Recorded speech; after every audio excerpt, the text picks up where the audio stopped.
नमस्कार। आप सबका स्वागत है अपनी एक और भूतिया कहानी। दरअसल ये कहानी जितनी भूतिया है उतनी ही थोड़ी इमोशनल कहानी भी है। मैं बात कर रहा हूँ एक अमरपुर गांव की। हर साल की तरह वहाँ इस बार भी गांव में एक बड़ा मेला लगने वाला था और अगले दिन बाद ही मेले की शुरुआत होने वाली थी। हर बार की तरह नए नए झूले, खिलौने, मिठाइयाँ और चाट गोलगप्पे वाले भी अपनी दुकानें सजाए बैठे थे। लेकिन इस बार के मेले में भी जो लोग थे उस गांव के, उनका ध्यान सिर्फ एक ही खेल पर था, वो था मौत का कुआं। और इस खेल के प्रचार करने वालों ने भी कोई भी कमी नहीं छोड़ी। वहां पर जो मोहन था वो अपने रिक्शे पर घोषणा कर रहा था। मोहन कहता है, आ गया, एक बार फिर से आ गया।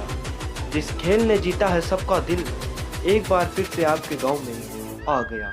करोगे देर तो होगी समस्या विकट, क्योंकि बिक जाएंगे सारे टिकट। गांव का हर एक आदमी जल्दी से जल्दी टिकट लेकर खेल का पहला शो देखना चाहता था। सबको उत्सुकता थी कि मौत के कुएं का खेल देखें। लेकिन उसी रात गांव में एक ऐसी घटना घट जाती है जो कि सबके रोंगटे खड़े कर देता है। जहाँ पर मौत के कुएं का खेल शुरू होने वाला था, उसी रात वहाँ पर एक बाइक चलने की आवाज आती है। श्यामलाल और उसकी पत्नी देवकी एक कमरे में सो रहे थे और उनकी बेटी पूजा की जैसे ही नींद खुलती है, उससे वो बाइक की आवाज जोरों शोरों से आने लगती है। गूंजा, पापा जागो ना, देखो मौत के कुएं का खेल शुरू हो गया है, चलो ना देखने। अपनी बेटी गुंजा की आवाज सुनकर दोनों जग जाते हैं। देवकी, अरे क्या हो गया गुंजा, इतनी रात को कहाँ जाने की बात कर रही हो? गुंजा, माँ हमने उस मौत के कुएं का टिकट लिया ना, देखो ना वहाँ पे खेल शुरू हो गया। तुम्हें मोटरसाइकिल की आवाज नहीं आ रही? श्यामलाल, बेटा अभी तो रात है, वो खेल कल शाम को शुरू होगा, तुम सो जाओ। गुंजा इसे सुनते ही अपने कमरे में जाकर सो जाती है। गुंजा सोई थी तभी वहां पर मोटरसाइकिल की आवाज बंद हो जाती है। लेकिन वहां पर एक औरत और छोटी बच्ची के रोने की आवाज आती है, जिसके रोने की आवाज सुनकर श्यामलाल, उसकी पत्नी देवकी और गुंजा तीनों उठ जाते हैं। वो उस आवाज के पास जाने की कोशिश करते हैं, लेकिन वह उनकी हिम्मत नहीं होती कि वो वहां पर जा सके। अगले दिन की सुबह उन लोगों ने गांव वालों को सारी बात बताई, लेकिन गांव वालों ने उनकी एक भी नहीं सुनी। सब उनकी बात को टाल रहे थे, कोई भी उनकी बात पर विश्वास नहीं कर रहा था। उसी दिन मेला शुरू होने वाला था। श्यामलाल, देवकी और उसकी बेटी गुंजा भी मेला देखने के लिए चले जाती है। लोग खेल चालू करने के लिए कह रहे थे। तभी मोटरसाइकिल चालू करने की आवाज आई। मोटरसाइकिल चालक एक्सीलेटर पर एक्सीलेटर बढ़ाए जा रहा था। बाइक की आवाज सुनकर पूरे मेले में ऐसा लगने लग गया था कि मौत के कुएं का खेल शुरू हो गया है। दर्शक बाइक की आवाज से रोमांचित हो रहे थे और कई लोग तो सीटियां बजाने लगे थे। लेकिन इसी बीच लोगों ने देखा कि मौत के कुएं में एक छोटी सी बच्ची बैठी रो रही है। लोगों ने आवाज लगाई, अरे किसकी बच्ची है?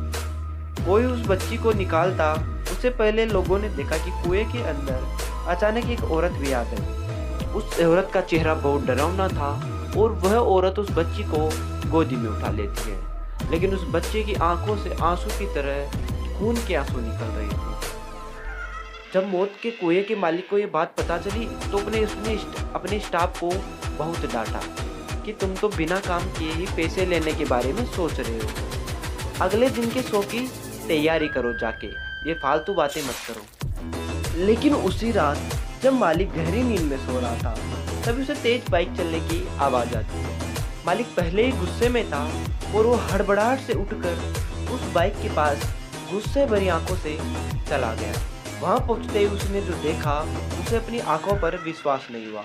उसने देखा कि मौत के कुएं में एक आदमी लगातार बाइक चलाए जा रहा है और उस आदमी ने अपना सिर भी नीचे कर रखा है।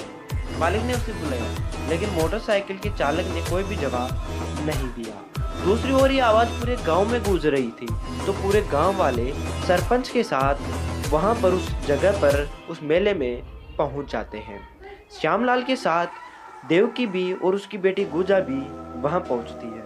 वहां उन लोगों ने भी वही दृश्य देखा जो मौत के कुएं के मालिक ने देखा था। वह आदमी भी अब भी लगातार बाइक चलाई जा रहा था। तभी फिर से वही औरत और बच्ची अचानक से वहां आ गई। सभी गांव वाले उस औरत और बच्ची को गौर से देख रहे थे। कुछ देर बाद वो औरत और वो बच्ची उसी तरह रोने लगी। अब तो सारे गांव वालों की हालत खराब हो गई थी। तभी मालिक ने उससे कहा, अरे तुम कौन हो, क्यों मेरे खेल को बदनाम कर रहे हो?